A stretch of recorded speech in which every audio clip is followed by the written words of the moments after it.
battement de mon cœur. Tu seras ma vie, tu seras ma joie, tu seras ma passion, ô Seigneur. Tu seras mon cri, tu seras ma voix, tu seras le battement de mon cœur. Tu seras ma vie, tu seras ma joie, tu seras ma passion, ô Seigneur. Quand je ne sais où aller, mon cœur seul abandonné.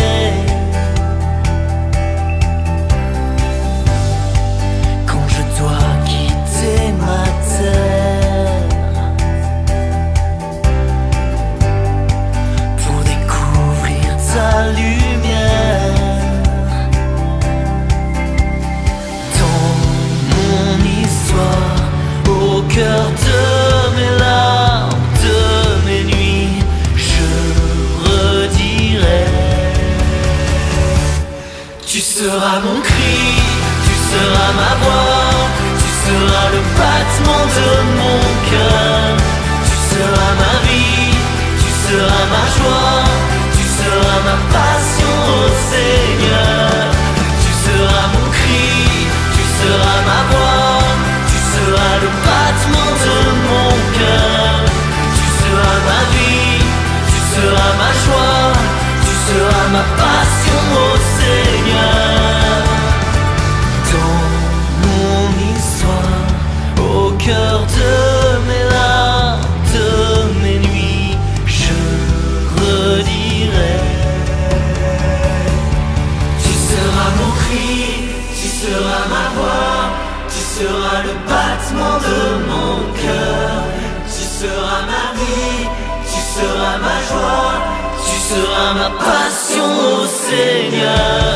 Tu seras mon cri, tu seras ma voix, tu seras le battement de mon cœur. Tu seras ma vie, tu seras ma joie, tu seras ma passion, ô Seigneur.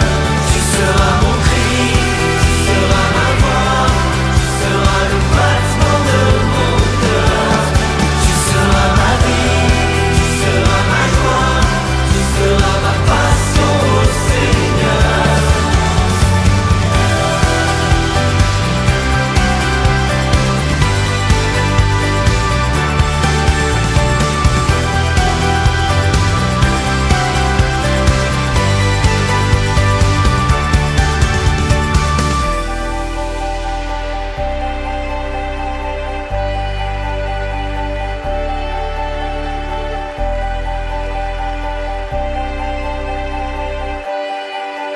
Ma passion, ô Seigneur.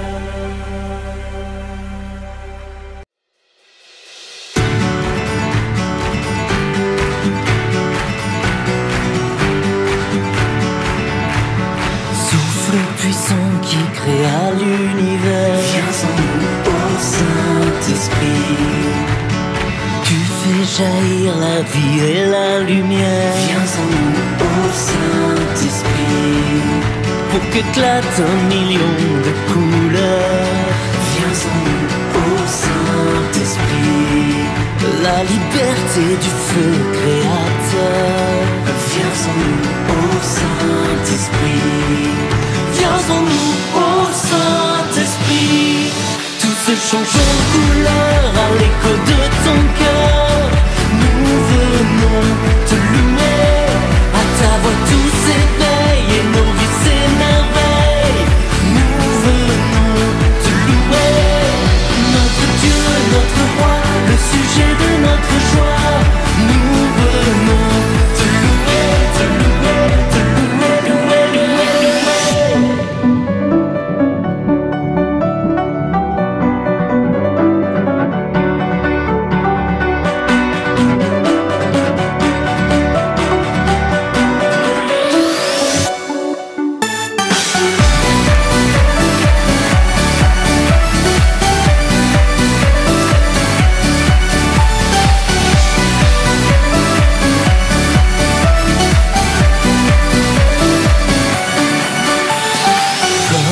torrent qui déferle en nos cœurs. Viens en nous, ô Saint-Esprit.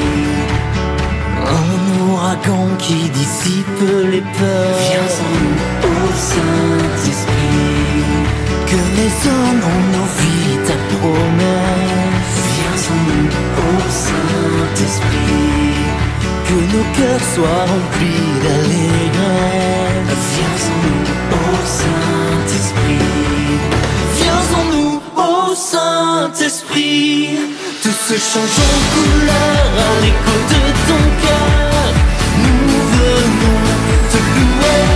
À ta voix tout s'éveille et nos vies s'émerveillent. Nous venons te louer. Notre Dieu, notre roi, le sujet de notre joie. Nous venons te louer, te louer, te louer, louer, louer, louer.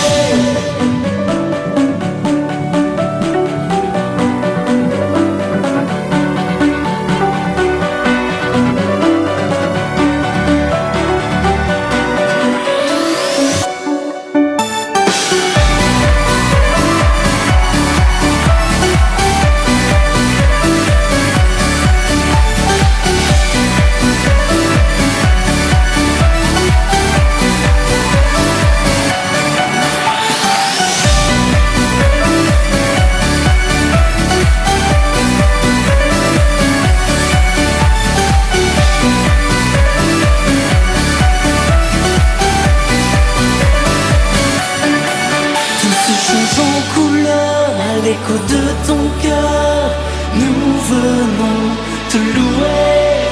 À ta voix tout s'éveille et nos vies s'émerveillent. Nous venons te louer. Notre Dieu, notre roi, le sujet de notre joie. Nous venons te louer.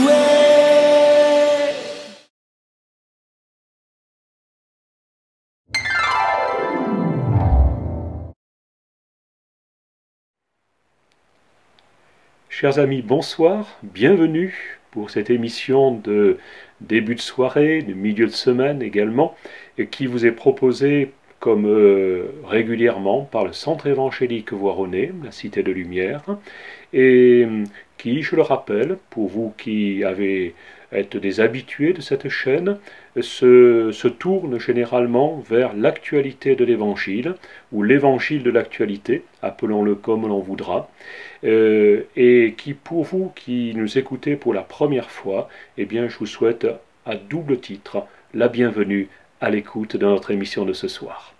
Je voudrais commencer par lire un texte biblique tiré de l'Évangile selon saint Luc. Je vous rappelle que nous avons 4 évangélistes, Matthieu, Marc, Luc et Jean. Luc est le 3e évangile. Et voici ce que je lis dans ce chapitre 10. Après cela, le Seigneur, donc Jésus-Christ, désigna encore 70 autres disciples, et il les envoya 2 à 2 devant lui dans toutes les villes et dans tous les lieux où lui-même devait aller. Il leur dit: la moisson est grande, mais il y a peu d'ouvriers.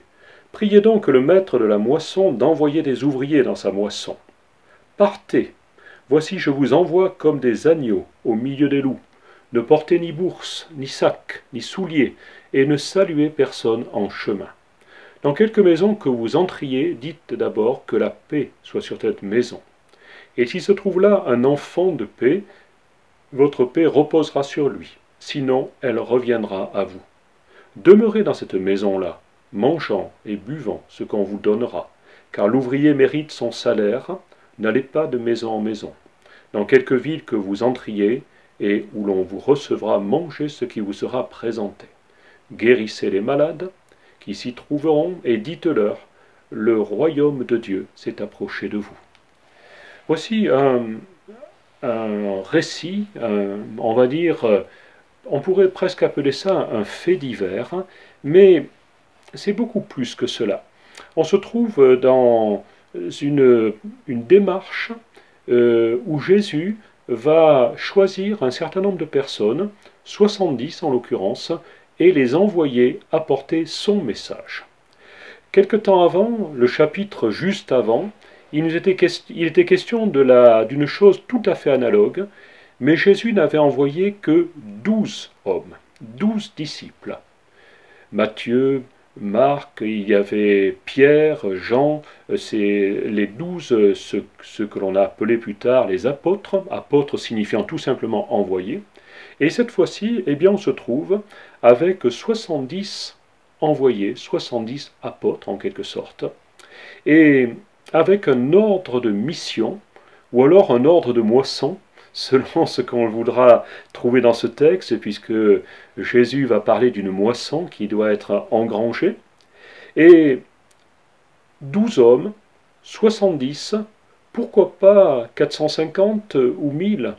Eh bien, je laisse la porte ouverte pour que nous puissions réaliser que lorsque Jésus va envoyer ces hommes, il n'a pas spécialement eu un entretien particulier avec chacun, mais il leur a simplement donné un message. Et il leur a fait confiance. Et il les a laissés partir. Et je trouve cela intéressant de la part de quelqu'un qui est investi d'une mission particulière. Et on est parfois surpris de dire, mais pour être, je dirais, un intime de Jésus, il faut avoir un diplôme, avoir passé par une faculté de théologie, je ne sais quoi d'autre. Et là, en l'occurrence, rien de tout cela. Mais simplement un envoi dans une mission de confiance. Puisque dans cette mission, eh bien, on s'aperçoit qu'elle n'est pas sans risque. La preuve, c'est qu'un petit peu plus loin, Jésus va dire, la moisson est grande, partez, allez-y, mais je vous envoie comme des agneaux au milieu des loups. Et je suis toujours frappé par la façon dont l'Évangile aborde les choses. Vous avez certainement vous connaissez le fabuliste Jean de La Fontaine, qui a illustré tous ses propos par un certain nombre de fables. Et l'une d'entre elles, eh bien, c'est le loup et l'agneau. Et l'on peut juger au travers de cette fable que ces deux animaux de la nature n'étaient pas dans les meilleures dispositions les uns vis-à-vis des autres. Et Jésus ne va pas aller chercher des images dans une mythologie tout à fait travaillée, tout à fait en cherchant des détails où il ne doit pas y en avoir. Simplement, il va leur dire, méfiez-vous, vous êtes vous des agneaux, vous êtes assez... Peut-être votre message est naïf, peut-être votre message est simpliste, mais des hommes, des femmes que vous allez rencontrer vont vous demander des comptes et peut-être voudront-ils même vous nuire. Donc soyez sur vos gardes. Et il continue avec quelques recommandations, leur disant ne partez pas en amenant 3 valises, même avec des roulettes, ce n'est pas nécessaire. Ne prenez ni sac, ne prenez même pas un porte-monnaie, même pas une carte bancaire, mais ne prenez même pas de souliers. Allez-y tel que vous êtes, le plus simplement possible, et mettez-vous ainsi en route. Ça ressemble fort à une entrée au service militaire. Certains d'entre vous ont connu cette époque-là, je l'ai connue également. Et lorsque vous arrivez au service militaire, vous arrivez avec un habit qui est le vôtre, duquel on va tout de suite vous demander de vous défaire, pour vous donner un nouvel habit. Oh, il n'est pas merveilleux, il a peut-être été déjà porté par d'autres, on appelle ça un uniforme. Et Jésus va dire, voilà, allez-y simplement, tel que vous êtes. Je ne vous envoie pas comme des gens qui sont obligés de porter le costume 3 pièces. Vous y allez simplement tel que vous êtes. C'est comme si vous entriez à mon service. Je ne vous demande pas d'avoir un message que vous aurez préparé pendant 3 années ou à l'issue d'un master. Ce n'est pas cela. Vous aurez simplement les quelques mots que je vais vous donner à dire. Et lorsque ces hommes vont partir, eh bien, ils sont investis d'une mission. Ils ils ne vont pas se promener, je dirais, pour raconter n'importe quoi, raconter leur vie. D'ailleurs, Jésus aura la précaution de les envoyer deux par deux, de façon à ce que l'un puisse soutenir l'autre en cas de besoin, que l'autre puisse être témoin de ce qui va être dit, de façon à faire un rapport qui soit correct vis-à-vis du maître qui les envoie. Et lorsqu'il va leur donner ces recommandations, il va même aller plus loin. Il va leur dire quelque chose de curieux, ne saluez personne en chemin. Est-ce que Jésus était l'impolitesse personnifiée? Je ne pense pas. Mais rappelons-nous que même si l'évangile que nous lisons, l'évangile est écrit par saint Luc, est un rapport assez fidèle de ce qui s'est passé au moment où il a été en contact avec Jésus. Malgré tout, nous sommes en Orient.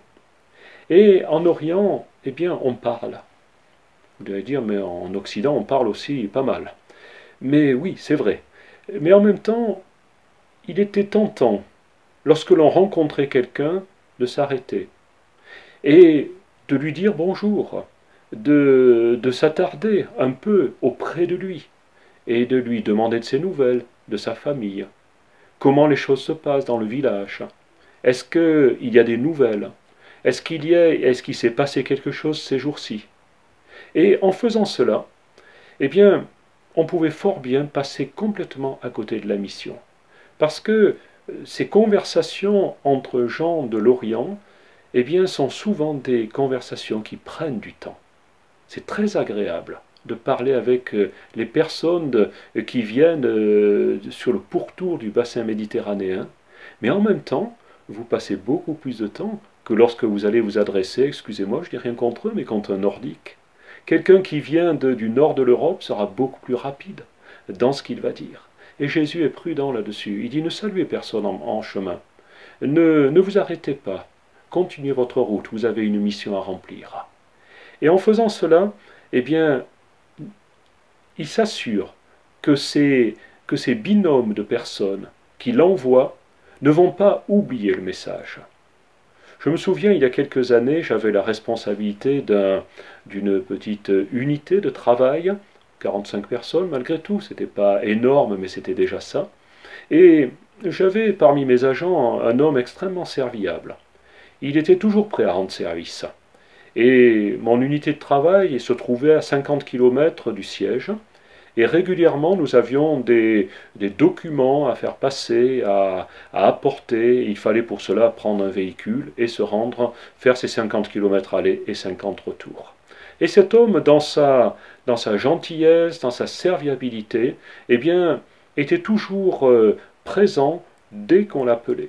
Et se trouvait dans les bureaux, et en gros, qu'y a-t-il pour votre service? Et voilà qu'un certain matin, il arrive et il vient demander ce qui en était. Et voilà qu'il avait préparé la voiture, elle attendait devant les bureaux.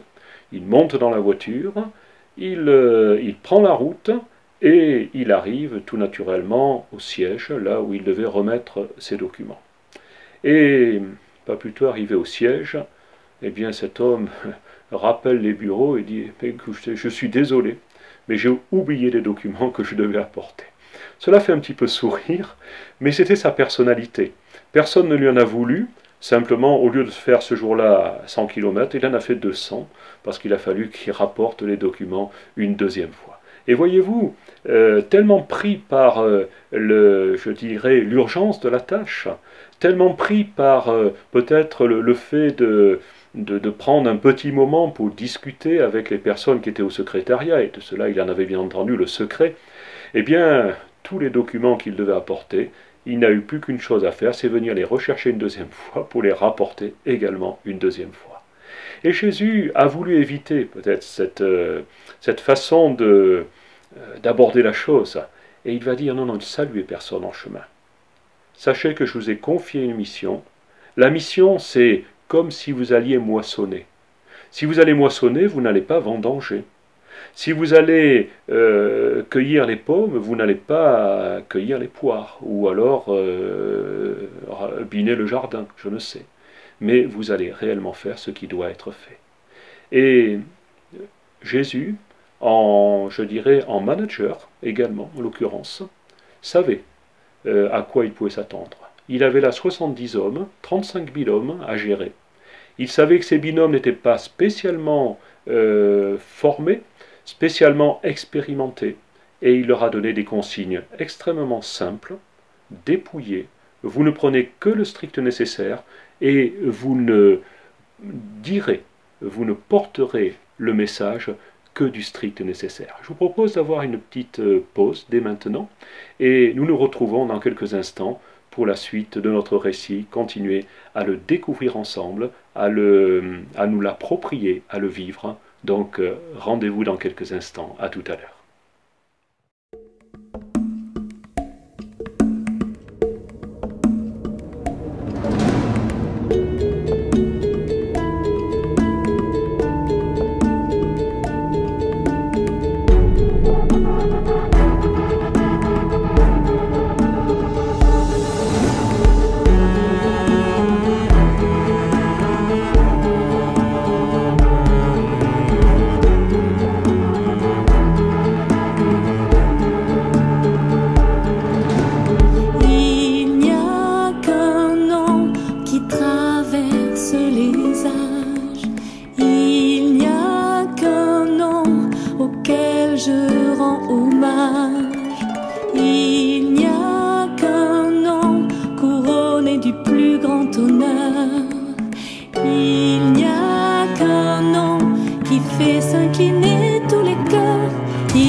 Rebonsoir chers amis, je vous retrouve dans ce récit de l'envoi de ces 70 binômes.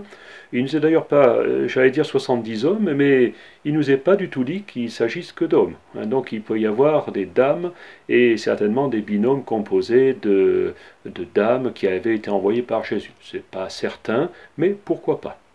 Et nous venions de parler de la façon dont ce maître Jésus, ce manager également, je l'ai nommé comme tel, eh bien, s'est adressé à ces hommes, leur dire surtout, vous ne vous arrêtez pas en route et vous allez jusque dans les villages dans lesquels je vais moi-même me rendre, c'est ce qui est dit dans le récit, et tout devait être ainsi exécuté comme des préparatifs à la venue du maître dans ces villages.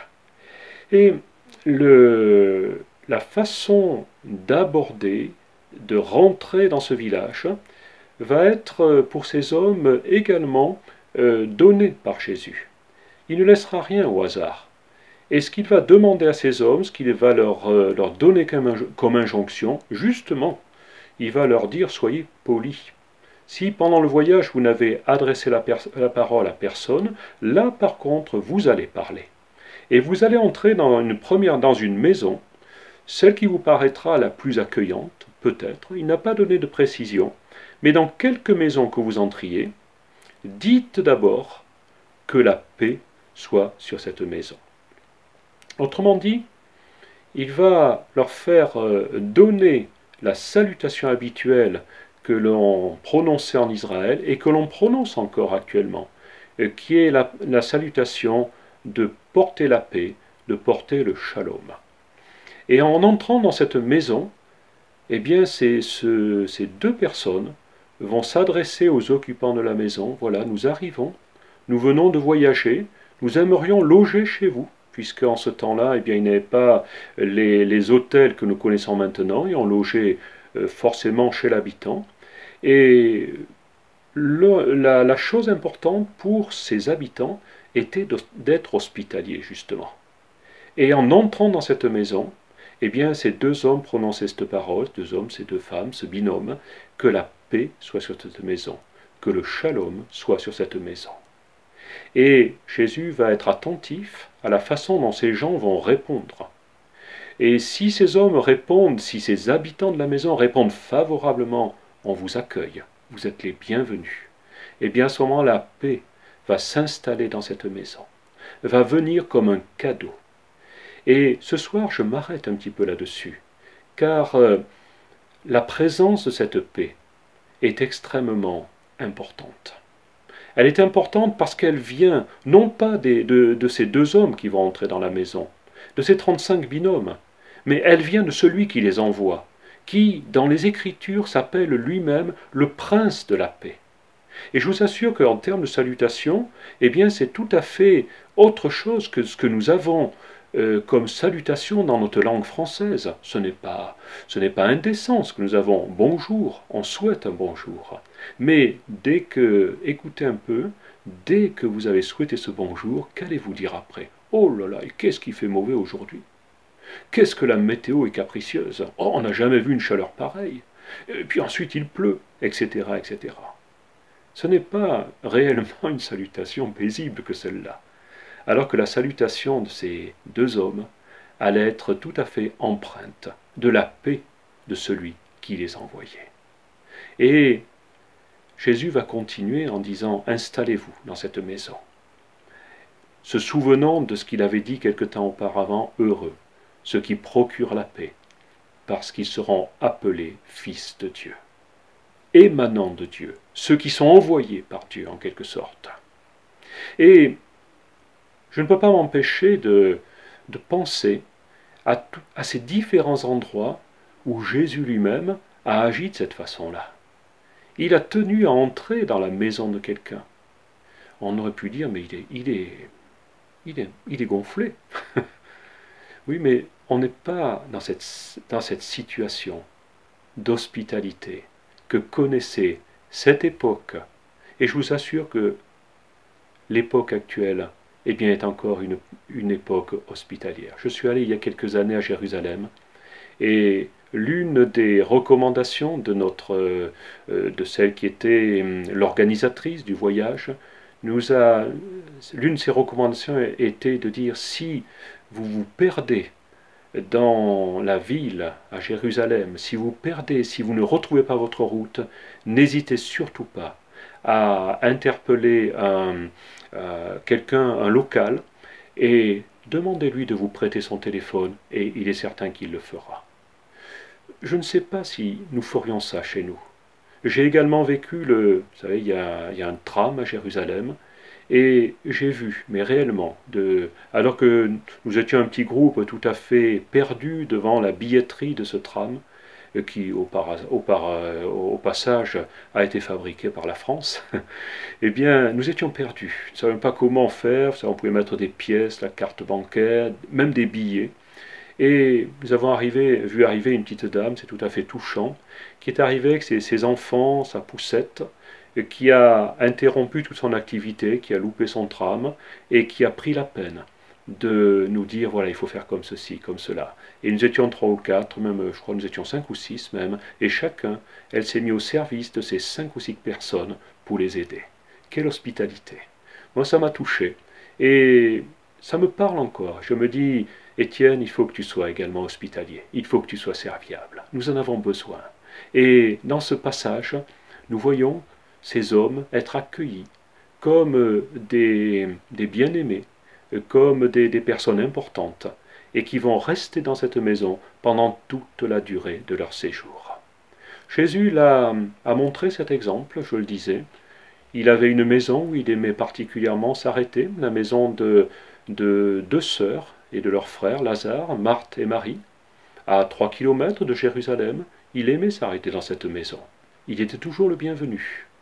Et lorsque l'homme de la maison, Lazare, est tombé malade, même décédé, eh bien Jésus a également été là, non seulement pour lui rendre la santé, mais pour lui rendre également la vie. Un autre homme, Zachée, eh bien c'était un percepteur à la solde de l'envahisseur, qui plus est. Et cet homme voulait voir Jésus. Il avait entendu parler de lui. Il était, nous est-il dit, de petite taille, et pour y voir un petit peu plus clair au-dessus de cette foule, il est monté dans un arbre, se cachant dans le feuillage. Et se cachant, il pensait passer tout à fait inaperçu, du moins c'est peut-être ce qu'il avait imaginé. La seule chose, c'est que Jésus s'est arrêté sous son arbre, et il lui a dit, Zachée. Autrement dit, je te connais par ton nom, ce n'est pas la peine de te cacher. Il faut que je demeure aujourd'hui dans ta maison. Et Jésus est entré dans la maison de Zachée. Aux grandes dames de tous les gens qui étaient autour, dit, mais il est allé loger chez un homme pécheur, chez quelqu'un qui est à la solde de l'ennemi, qui plus est. Mais Jésus a pu dire, aujourd'hui, le salut est entré dans cette maison. Plus loin, nous trouvons Jésus qui va également faire interpeller un homme pour célébrer le repas de la Pâque. Et il va s'installer dans cette maison, cet homme va l'accueillir et va lui ouvrir grandement sa maison. Mais je voudrais simplement m'arrêter sur deux illustrations, 2 autres occasions pour lesquelles Jésus, eh bien, non seulement a été l'hôte qui rentrait dans la maison, mais là où il s'est aussi manifesté comme l'hôte qui allait recevoir dans sa maison. Et nous trouvons ce récit au début de l'évangile suivant, c'est-à-dire l'évangile selon saint Jean, lorsque Jean-Baptiste, celui qui était venu comme le précurseur de Jésus, en train de baptiser dans le fleuve du Jourdain, eh bien, et accompagné de ses disciples, va soudain voir venir à son baptême Jésus lui-même. Et dans un élan prophétique, car c'est de bien cela dont il s'agit, va dire « Voici l'agneau de Dieu qui ôte le péché du monde ». Il le dira une première fois, et il le redira le lendemain. « Voici l'agneau de Dieu ». Il n'ira pas plus loin, 2 de ses disciples vont se lever spontanément et vont suivre Jésus. Ils vont s'engager. Jean-Baptiste vient de perdre 2 disciples, il n'en fait pas état, ça ne le gêne absolument pas. Et Jésus de Nazareth, qui vient d'apparaître, présenté comme l'agneau de Dieu, va voir 2 hommes qui le suivent. Et se retournant vers eux, il va leur dire, mais qui cherchez-vous? Qui cherchez-vous? Et en prononçant ces paroles, les disciples sont interloqués, ils disent, mais... Et ils lui disent, un rabbi, maître, où demeures-tu? et ils demeurèrent avec lui ce jour-là. Autrement dit, les choses sont inversées. Mais quelle leçon! On aurait pu dire cet homme qui passe là, ce maître, cet homme influent, quel besoin avait-il de se mettre en cheville avec ces deux hommes qui le suivaient? Mais il voulait savoir où tu demeures. Autrement dit, nous voulons rentrer dans ton intimité. Et ce soir, c'est à cette intimité que je vous invite. Je ne veux pas rentrer chez vous, bien que j'y sois rentré par votre petit écran. Mais je veux surtout que celui dont je vous parle, c'est-à-dire le même Jésus que l'Évangile, dont l'Évangile relate la vie et l'existence, eh bien ce même Jésus entre dans votre maison. Vous avez tout à y gagner. Vous n'avez absolument rien à y perdre. C'est au contraire une excellente initiative que vous pouvez avoir. Et les choses ont continué ainsi. Jésus est entré dans des maisons successivement. Il nous a dit qu'il n'avait aucun lieu où reposer sa tête. Autrement dit, c'était un genre de nomade. Et dans le début de l'évangile de Jean, il est dit qu'il est venu planter sa tente parmi nous. Il n'est pas venu pour installer ses quartiers généraux. Il est venu comme pour planter une tente, être de passage.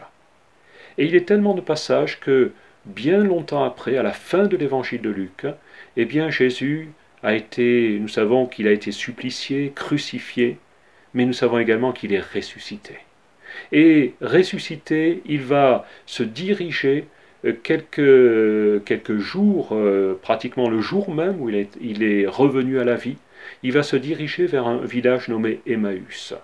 Et chemin faisant, il va rattraper deux hommes qui sont en train de converser, tristes, affreusement tristes, et se joignant à leur duo, ils vont commencer à parler et à entretenir une conversation. Et Jésus va, au travers des questions, des interrogations de ces hommes, il va percevoir qu'il a besoin de les amener à un point plus avancé. Et il va leur parler de lui-même, au travers des Écritures, depuis le livre de la Genèse jusqu'à la fin du Premier Testament, du prophète Malachie. Il va leur dire, voilà, eh bien, le Messie qui doit venir, c'est un tel, et il est venu, etc. Et le cœur de ces hommes est en train de reprendre vie. Jusqu'au moment où ces deux hommes s'adressent à cet inconnu encore. Ils ne l'ont pas reconnu. Ils n'ont pas su que c'était leur maître, leur Messie, celui avec lequel ils avaient vécu pendant 3 ans et demi à peu près. Et ils lui disent, mais le soir approche, c'est la nuit bientôt, rentre, viens passer la nuit dans la maison. Et à ce moment-là, ils le reconnaissent. Et ce soir, je voudrais terminer là-dessus, en vous disant, donnez cette même parole à ce Jésus que vous ne voyez pas. Dites-lui, reste avec moi, parce que la nuit s'avance. Ma vie, je ne sais pas de quoi elle sera faite demain, mais tu m'inspires confiance. Et à ce moment-là, eh bien, il vous communiquera sa paix telle qu'il sait la donner. Ce soir, j'ai été heureux de passer ce moment avec vous. Je vais vous laisser avec un chant qui s'appelle justement Shalom. Des enfants chantent, des parents chantent avec eux. C'est assez frais, même si ça date un petit peu. Et ensuite, eh bien, vous aurez simplement les coordonnées de la façon dont vous pouvez nous joindre par téléphone ou par nos rencontres lors de nos offices. Je vous souhaite une excellente soirée. Je suis heureux d'avoir passé ce moment en votre compagnie. Et je vous dis à très bientôt.